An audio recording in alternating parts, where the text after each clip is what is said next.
Hi all, ഇനി നമുക്ക് ഒരുമിച്ച് ഒരു കസ്റ്റമൈസ്ഡ് ഷോർട്ട് കുർത്തി ചെയ്താലോ? അപ്പൊ ഷോപ്പിലത്തെ തന്നെ ഫാബ്രിക് ആണ് നമ്മൾ എടുക്കുന്നത്. ഷോപ്പിൽ കുറച്ചധികം കോട്ടന്റെ ഫാബ്രിക് ഉണ്ട്. അതിൽ നിന്ന് നമുക്ക് ഒരെണ്ണം പിക്ക് ചെയ്തെടുക്കാം. This one.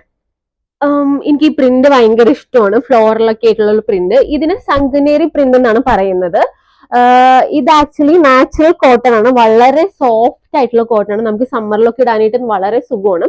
ഇത് വെച്ചിട്ടാണ് നമ്മൾ ഷോർട്ട് കുർത്തി ചെയ്യാൻ പോകുന്നത്. ഇതിനൊപ്പം തന്നെ നമ്മൾ ഒരു ലേസ് ഡീറ്റെയിലിംഗ് കൊടുക്കുന്നുണ്ട്. ഈ ഒരു ലേസ് ആണ് നമ്മൾ ഡീറ്റെയിലിങ്ങിന് കൊടുക്കുന്നത്. ഇതൊരു ഐവറി ഓഫ് വൈറ്റ് അങ്ങനത്തെ ഒരു ലേസ് ആണ്. അപ്പൊ ഇത് നെക്കിലും ടോപ്പിന്റെ എൻഡിലും സ്ലീവിന്റെ എൻഡിലായിട്ടാണ് കൊടുക്കുന്നത്. അപ്പൊ നമുക്കിത് സ്റ്റിച്ച് ചെയ്യാൻ കൊടുക്കാം, എന്നിട്ട് ഔട്ട്പുട്ട് നോക്കാം. സ്റ്റിച്ച് ചെയ്യാൻ വേണ്ടിയിട്ട് സ്റ്റിച്ചിങ് യൂണിറ്റോട്ട് കൊടുത്തു. സ്ലീവ് കട്ടിംഗ് ഒക്കെ കഴിഞ്ഞു. കട്ടിങ്ങിൻ്റെ വീഡിയോ എടുക്കാൻ പറ്റിയില്ല. സ്ലീവിൻ്റെ എൻഡിൽ ലേസ് വെച്ചിട്ട് സ്ലീവാണ് കാണുന്നത്. ബോഡി അയൺ ചെയ്തുകൊണ്ടിരിക്കുകയാണ്, നെക്ക് അയൺ ചെയ്തുകൊണ്ടിരിക്കുകയാണ്.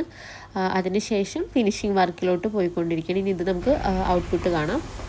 അപ്പൊ ഇതാണ് നമ്മുടെ ഫൈനൽ ഔട്ട്പുട്ട്. ഷോർട്ട് കുർത്തി എന്ന് പറയുന്നത് നമ്മൾ പാകിസ്ഥാനി സ്ലീവ് ആണ് കൊടുത്തിരിക്കുന്നത്. 3/4 ആണ്. എൻഡിൽ ലേസ് ഡീറ്റെയിൽസ് കൊടുത്തിട്ടുണ്ട്. അതുപോലെ താഴത്തും ലേസ് ഡീറ്റെയിൽസ് കൊടുത്തിട്ടുണ്ട്. നെക്കിലും വീനെക്കാണ് കൊടുത്തിരിക്കുന്നത്. റൗണ്ട് വീനെക്കാണ്. നെക്കിലും നമ്മൾ സ്ലീവ് ഡീറ്റെയിൽസ് കൊടുത്തിട്ടുണ്ട്. അപ്പൊ ഇതാണ് ഫൈനൽ ലുക്ക് എന്ന് പറയുന്നത്. വളരെ കംഫർട്ടബിൾ ആയിട്ടുള്ള ഫാബ്രിക് ആണ്. നമുക്ക് ഏതൊരു സമ്മറിന് വേണ്ട ഏതൊരു സീസണിലും നമുക്ക് ഫ്രീ ആയിട്ട് യൂസ് ചെയ്യാൻ പറ്റുന്ന ഒരു ഷോർട്ട് കുർത്തിയാണ്. അപ്പൊ നിങ്ങൾ കമന്റ് ചെയ്യാ എങ്ങനെയുണ്ടെന്നുള്ളത്. ഇത് ജസ്റ്റ് 599 റുപ്പീസ് ആണ്. അപ്പൊ ഇതാണ് ഫൈനൽ ലുക്ക്.